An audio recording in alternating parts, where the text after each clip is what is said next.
নমস্কার বন্ধুরা, মোর ব্লগে তোমাদের সাথে আবার একটা ব্লগ নিয়ে চলে এসেছি। সকাল সকাল রান্না করতে চলে এসেছি।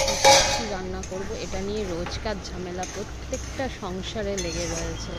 যাই হোক, তোমাদের সাথে নতুন নতুন গল্প করতে আমার খুব ভালো লাগে, কারণ মনের কিছু কথা আছে যেগুলো সবসময় সবার সাথে বলাটা উচিত নয়। কারণ আজকের দিনকাল যা করেছে, তোমার কথা ভালো কথা বা তোমার কিছু খারাপ কথা নিয়ে লোকে তোমার পেছনে যে নানান রকমের সেটাকে নিয়ে বিশাল বড় আকার ধারণ করবে বা হাসার পাত্র করে তুলবে তোমাকে। তাই লোকের সাথে যত কম কথা বলো, লোকের সাথে যত কম মিশো, ততই তোমার জীবনটা স্মুথ ভালো হবে। আর কিছু সকল ব্যক্তির সাথে তোমার থাকা উচিত যারা তোমার ভালো কামনা অনেকটা দিকে ভাষা কাজ ছেড়ে প্রায় 9টা বেজে গেছে। আস্তে আস্তে হয়ে গেছে, স্টপ করে দেবো।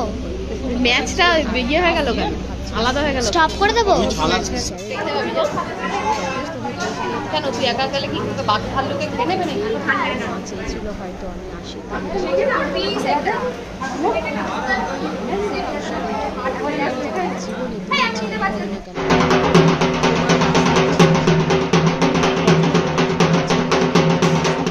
নিজে যেটা না পারো অন্তত লোকের খারাপ চেয়ে লোকের খারাপ করো না।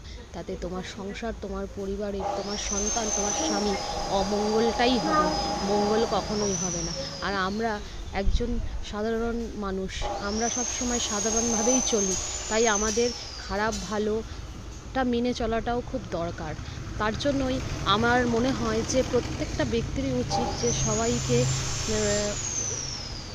টাকা পয়সা দিয়ে হোক বা অন্য কোনো জিনিস দিয়ে হেল্প করতে না পারলেও অন্তত মানুষের খারাপ কামনাটা আমরা করব না।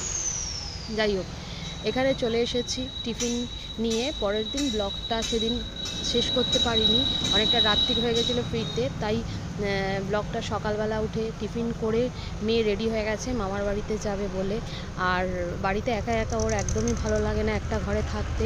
আর ওয়াইফাই কানেকশানটা আমি এখনও নিয়ে উঠতে পারিনি, তাই ওর আর ভালো লাগছে না। তাই ও মাঝে মাঝেই মামার বাড়ি চলে যায়, ওখান থেকেই পড়তে চলে যায়। কারণ বাড়ি থেকে পড়ার ডিস্টেন্সটা অনেকটাই, তোমাদের দাদা ভাইয়ের প্রচুর অসুবিধা হয়ে পড়ছে, যার জন্য ওকে বারবার আসা যাওয়া করতে হচ্ছে। তাই আমি ওকে মামা বাড়ি পাঠিয়ে দিই। আর দেখো, মানুষের বাচ্চাদের বেড়ে ওঠার জন্য অ্যাটমসফিয়ারটা খুব দরকার, খুব ভালো দরকার। কারণ চারিদিকের অ্যাটমসফিয়ার